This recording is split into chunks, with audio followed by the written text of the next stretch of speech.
Bonjour et bienvenue dans ce module de formation sur l'aromathérapie à l'officine. Celle-ci vous permettra de bien conseiller les huiles essentielles et d'éviter leur toxicité et leur mésusage.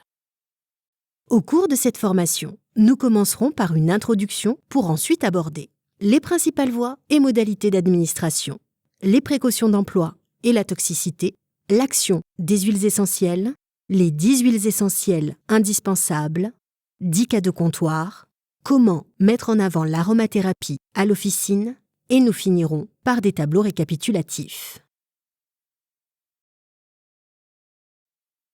Il est maintenant temps de nous pencher sur l'action de ces huiles essentielles.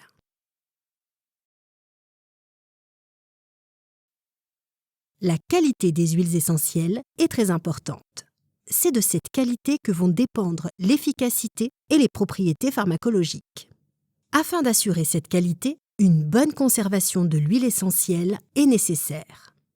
Ceci permettra de la conserver de 3 à 5 ans maximum. Ainsi, elle devra être à l'abri de l'air, la lumière, la chaleur et l'humidité, et de préférence dans un endroit frais.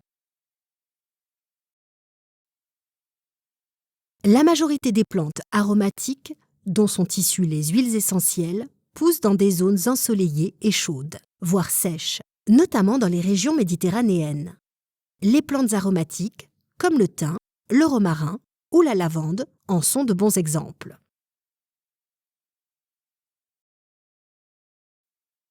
Les plantes aromatiques se composent de plusieurs familles. Les lamiacées, comme pour le thym, les myrtacées, comme pour l'eucalyptus, les rutacées, pour tous les agrumes, les cupressacées, pour le cyprès et le genévrier.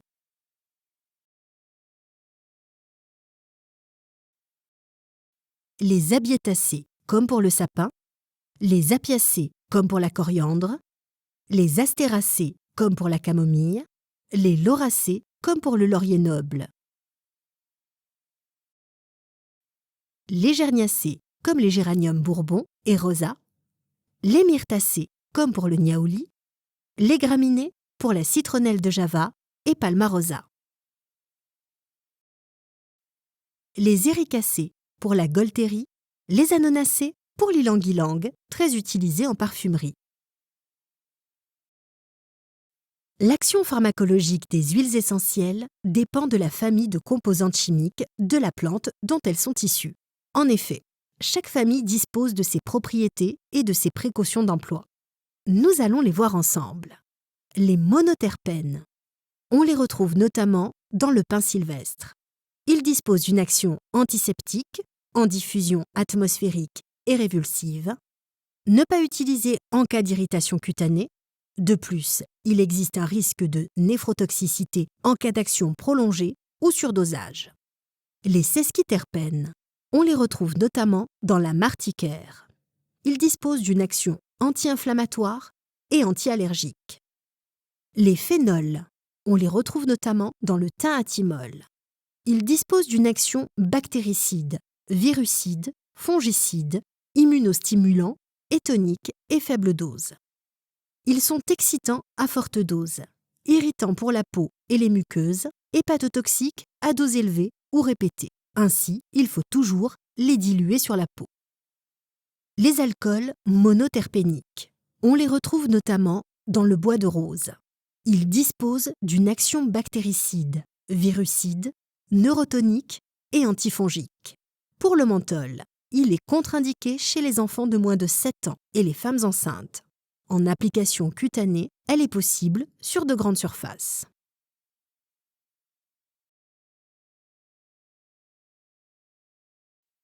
Les alcools sesquiterpéniques. On les retrouve notamment dans le niaouli. Ils disposent d'une action tonique générale, décongestionnante veineuse et lymphatique. Ne pas utiliser en cas de cancer hormonodépendant et de mastose. Les aldéhydes monoterpéniques. On les retrouve notamment dans la mélisse. Ils disposent d'une action anti-inflammatoire, anti-hypertensive, sédative, antivirale et antimycosique. Les aldéhydes aromatiques. On les retrouve notamment dans la cannelle. Ils disposent d'une action anti-infectieuse, antalgique et sédative. Ils disposent d'une forte dermocausticité, donc risque d'allergie, et sont irritants pour les muqueuses, d'où une utilisation sous forme gastro-résistante. Ils ne doivent pas être utilisés en diffusion aérienne et les doses doivent être bien respectées. Les cétones. On les retrouve notamment dans le Carvi. Ils disposent d'une action mucolytique à faible dose, cholagogue, cholérétique et stimulante du système nerveux central. Ils sont neurotoxiques, épileptisants et considérés comme des stupéfiants à forte dose ou dose répétée. Leur utilisation doit être contrôlée. Les voies orales, rectales et cutanées sont contre-indiquées pour les bébés, les femmes enceintes et allaitantes. Les esters. On les retrouve notamment dans la lavande.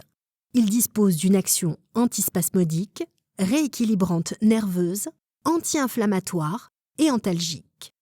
Pour la gaultérie, attention aux peaux sensibles, puisqu'elles disposent d'un effet chauffant. Pour la lavande, il existe un risque de dépression cardiaque à forte dose. Les éthers. On les retrouve notamment dans le laurier noble. Ils disposent d'une action antispasmodique puissante, rééquilibrante nerveuse et antalgique. Ils sont contre-indiqués chez la femme enceinte et le bébé. Ne pas utiliser à forte dose. Attention, puisque les anétoles sont des stupéfiants et les apioles sont aboratifs et hépato- et néphrotoxiques. Les oxydes. On les retrouve notamment dans l'Eucalyptus globulus. Ils disposent d'une action expectorante et mucolytique. Pour les 1,8 sénéols, ils sont épileptogènes à dose élevée. Ainsi, il ne faut jamais les utiliser chez les enfants de moins de 5 ans par voie orale ou rectale. Ils sont à utiliser avec prudence chez les asthmatiques. Les coumarines. On les retrouve notamment dans le citrus. Ils disposent d'une action sédative, anticoagulante et spasmodique. Les furanocoumarines sont photosensibilisantes. Les composés soufrés. On les retrouve notamment dans l'ail. Ils disposent d'une action antibactérienne, antiparasitaire et hypolipémiante. Ils sont dermocaustiques et révulsifs. Et enfin, les composés azotés. On les retrouve notamment dans la mandarine rouge. Ils disposent d'une action sédative marquée et anxiolytique. Attention, puisqu'ils sont photosensibilisants. Ces tableaux sont mis à votre disposition en téléchargement afin que vous puissiez les consulter plus en détail.